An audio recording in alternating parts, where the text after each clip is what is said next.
Պատճառը նախ իհարկե քաղաքական է։ Զգացվում է, որ Ռոբերտ Քոչարյանը ցանկանում է վերադառնալ քաղաքականություն։ Զգացվում է, որ այդ ցանկությունը այնքան մեծ է, որ հեչ կարևոր չի, թե ինքը ինչ հարցերով է ուզում ուշադրություն սևեռել իր վրա, իր անձի վրա, ինչ ճանապարհներով է ուզում այդ արդյունքին հասնել։ Կարևորը աղմուկ լինի, կարևորը քննարկում լինի, տեսեք մենք քննարկում ենք ակտիվորեն, չէ՞։ Այս հակաքարոզչությունը նույնպես քարոզչություն է, ինձնից լավ գիտեք։ Ես բացառում եմ, որ լուրջ արդյունքի ինքը հասնի։ Ես բացառում եմ, որովհետև ինչով պետք է գա Քոչարյանը վերադառնա քաղաքականություն հոկտեմբերի 27-ով, մարտի 1-ով, կոնյակի, արմենթելի, մեր ցանցերի վաճառքով, բազմաթիվ քաղաքական սպանություններով, որոնք այդպես էլ չբացահայտվեցին, ինչ բագաժով պետք է գա։ Ինքը որպես քաղաքական գործ, հրապարակային քաղաքական գործիչ չի, ինքը շատ գուցե լավ կազմակերպիչ է, եթե պաշտոն ունի, եթե պաշտոն ստանա, կդառնա լուրջ նրա ցանկությունները վերադառնալու։ Դա չէ ցանկություն ունի, բայց ես համարում եմ, որ դա որից է հիմք չունի, որ դա հաջողությամբ կսակվի։ Էս եմ ես ասել։ Այո, հնարավոր չեմ համարում, որ նա վերադառնա մեծ քաղաքականություն, որովհետև չկա դրա համար նախադրյալներ, բայց ինքը ցանկանում է։ Հավանական չեմ համարում, չեմ կարծում, որ այդ 4 ուժերը կհամաձայնվեն, որ Ռոբերտ Քոչարյանը լինի իրենց առաջնորդը, որտեղ դա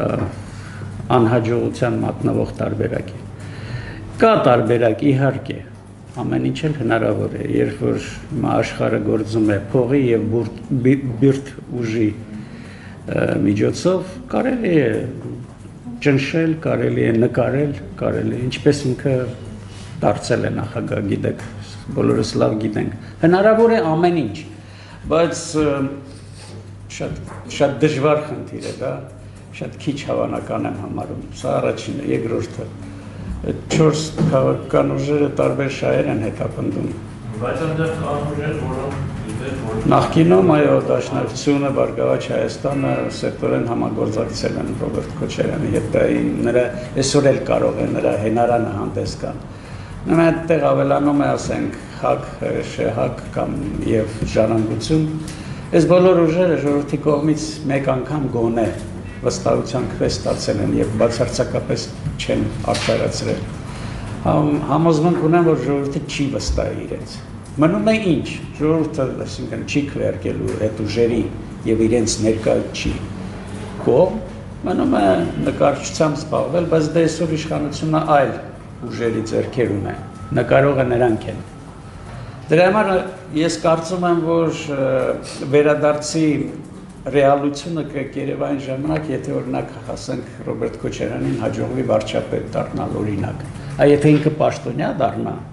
հրամաններ սկսի, այդ դեպքում ինքը կարող է այդ պետական ապարատը փորձ ունի, լավ կազմակերպի եւ այդ նկարչության միջոցով ինչ-որ արդյունքների ճնշելու, նկարչության միջոցով ինչ-որ արդյունքների հասնելու, բայց դա ես կարծում եմ դեռ հայ ժողովուրդը երկար է ապրելու, չի մահացել,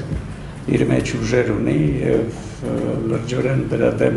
պայքարի եւ չեմ կարծում, որ քաղաքական տեխնոլոգները հենց Ռոբերտ Քոչարյանի տեխնացության վրա կկանգնեն։ Ինձ համար շատ ավելի վտանգավոր է, եթե ինքը իր փոխարեն, եթե ինքը այնտեղ առաջնահերթ դեր ունի, իր փոխարեն մեկ այլ անձի, նեյտրալ անձ ներկայացնի, բայց հետո պարզվի, որ այդ նեյտրալ անձը հենց նրա իշխանությունն է արտացոլում։ Սա ավելի վտանգավոր տարբերակ։ Ինչպես։ Հիմա մեր ժողովուրդը բոլորին ճանաչում է։ Տեսնում եմ, ամեն դեպքում շատ քիչ, բայց հնարավոր է։ Դե հիմա մենք շատերս մոռացել ենք, որ օրինակ Բարգավաճ Հայաստանը միշտ էլ Ռոբերտ Քոչարյանի ներկայացնող ուժ է։ Այս վերջերս նույնիսկ ամենաառաջադեմ ընդդիմադիր ուժը դառավ պարլամենտում, օրինակ ինչ-որ տեղ նաև ժողովրդին հաջողվեց խաբել, չէ՞։ Շփոթության մեջ գցել, ժողովուրդը մոռացավ, որ Բարգավաճ Հայաստանը հենց Ռոբերտ Քոչարյանի հետ սերտ համագործակցող ուժ է եղել։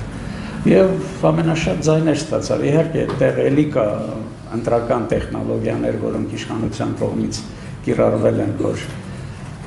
ոչինչ թող բարգավաճ շատ հավաքի, բայց ընդդիմությունը չհավաքի, բայց դա ամեն դեպքում այդպիսի վերջի պարլամենտական ընտրությունները մեր մոռացության մասին խոսում է ամեն դեպքում։ Հիմա հնարավոր է ինչ-որ մեկին էլ այսպես առաջ քաշեն, մենք էլի չկողմնորոշվենք, որ այդ վտանգներից չկարողանանք խուսափել։ Չնայած շատ քիչ հավանական եմ համարում։ Ցանկություն կա, ակնհայտ է, որովհետև միլիարդներ ունեցող մարդ է, մեծահարուստ մարդ է, իր ինչին է պետք է հարցազրույցը, ինչին է պետք քննադատել իր հենց նշանակած, իր, այսպես ասած, սան իր կողմից նշանակված պաշտոնյային։ Նրանք միասին մեր կենտրոնական բանկում, հիշում եք, այդ մեր ոսկե պաշարներն էին վաճառում, միասին 10 տարի աշխատել են, գույք պարտքի դիմաց, հազար մի հարցեր, բանկային համակարգ են ձևավորել, որը նաև հիմնականում գործում է ոչ թե իօգուտ այն մարդկանց, որոնք վարկի կարիք ունեն, այլ գործում է մի մեխանիզմ, որով պետք է ժողովրդին խաբելով փող տան, հետո տասնապատիկ ավելը տանեն։